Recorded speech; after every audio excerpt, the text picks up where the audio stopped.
भावना का अर्थ क्या है? भावन।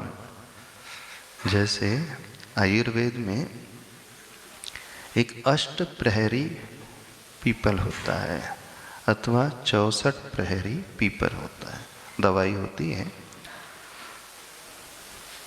जितनी अधिक उसमें भावना दी जाती है उतनी उसकी पोटेंसी बढ़ जाती है, उसकी क्वालिटी इम्प्रूव हो जाती है।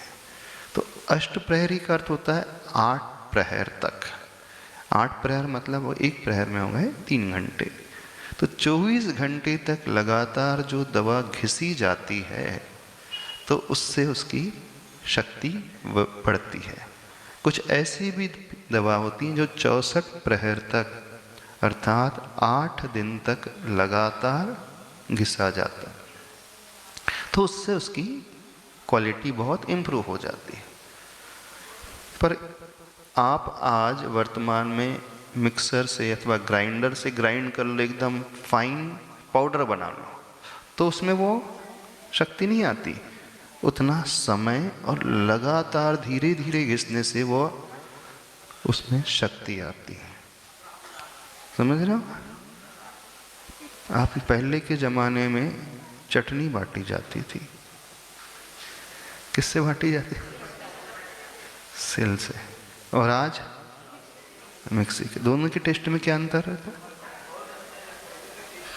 क्या अंतर आता बताओ?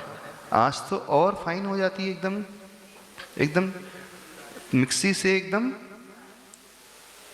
सूक्ष्म हो जाती है, एकदम छोटी सी, एकदम फाइन हो जाता है एकदम, उसमें कुछ भी खुरदरापन नहीं रहता है। और जो सिल से बाटी जाती है तो बट तो इसमें भी रही है बट उसमें भी रही है, फिर टेस्ट में अंतर क्यों आ गया बताओ? हाँ, उसमें मेहनत नहीं, उसमें घिसता है व्यक्ति और अंदर से भाव भी भाता है, तो उसका स्वाद अलग होता है। तो बार बार जो क्रिया की जाती है वो कहा जाता है आयुर्वेद में भावित करना, औषध को भावित करना। तो औषध को जब भावित किया जाता है तो उसकी शक्ति बहुत बढ़ी हुई होती है। ऐसे ही अपने व्रतों के साथ, अपने नियम और संकल्पों के साथ होता है। तो यदि हम उसकी क्वालिटी को बहुत अच्छा निरतिचार बनाना चाहते हैं तो आचार्य भगवान उसके लिए सिर्फ एक उपाय बताते हैं, भावना। बार बार उस ओर दृष्टि लेकर के आए। जब बार बार हम उसका चिंतन करते हैं तो उसका प्रभाव क्या होता है जीवन में? जब हमें कुछ ऐसे प्रतिकूल निमित्त मिलते हैं जिससे परिणाम स्खलित होने लगते हैं तो तुरंत हम अपने आप को संभाल लेते हैं। और जहाँ भावना नहीं होगी वहाँ बहने की संभावना अलग तरीके से हो जाती है और अधिक हो जाती है। इसलिए भावनाओं का सबसे अधिक महत्व यहाँ दिया गया है। और वही भावना फिर धारणा के रूप में गहरी होते चले जाती है। तो जो व्यक्ति दिन भर में कई बार उस भावना को भाएगा, जो श्रावक अथवा जो साधक, तो उसके संस्कार मजबूत अंदर से होते चले। जब संस्कार मजबूत हो जाते हैं तो हमारे सबकॉन्शियस माइंड में वो फीड हो जाता है, यानी अवचेतन मन में वो गहरा बस जाता है। और जब अवचेतन मन में गहरा प्रवेश कर जाता है तो व्यक्ति की अबुद्धिपूर्वक दशा में भी वही क्रियाएं होने लगती हैं। अबुद्धिपूर्वक क्या कहलाता है? बिना सोचे हम वही करेंगे। इवन फिर सपनों में भी वही झलकता है। जो उसके सबकॉन्शियस माइंड में, यानी अवचेतन मन में गहरा प्रवेश कर जाता है।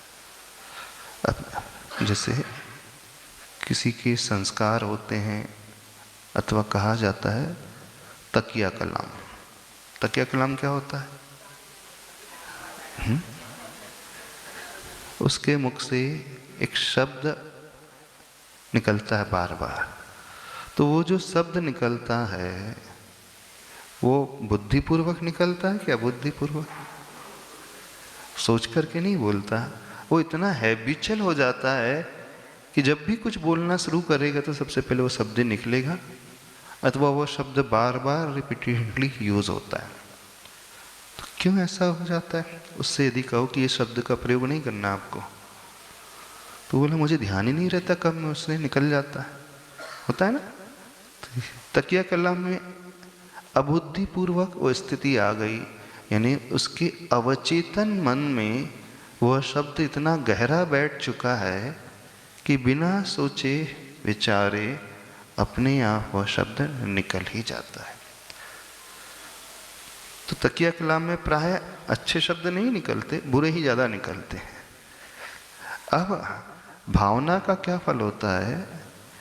जो हम गहरी भावना भाने लगेंगे तो फिर वो अबुद्धिपूर्वक वो व्रत, वो संकल्प, वो नियम अथवा जिसकी भी हम भावना भा रहे हैं हमारे भीतर समाता चला जाएगा। और जब अबुद्धिपूर्वक हमारे जीवन में, हमारी लाइफ में आने लगेगा तो ऐसा व्यक्ति सोते हुए भी उसी प्रकार के शुभ कर्म का बंद करता है, पुण्य कर्म का बंद कर रहा है। सो भी रहा है तो उसके जो कर्म बनेंगे अच्छे ही बनेंगे। क्यों? क्योंकि उसके मस्तिष्क में जो चिंतन की धारा, यानी उस समय उसका ब्रेन चलते रहता है, तो ब्रेन में जो भी विचार आ रहे हैं वो उस अबुद्धिपूर्वक दशा के परिणाम स्वरूप अच्छे ही आते हैं और उससे वो कभी स्खलित नहीं होता है। तो ये जो फल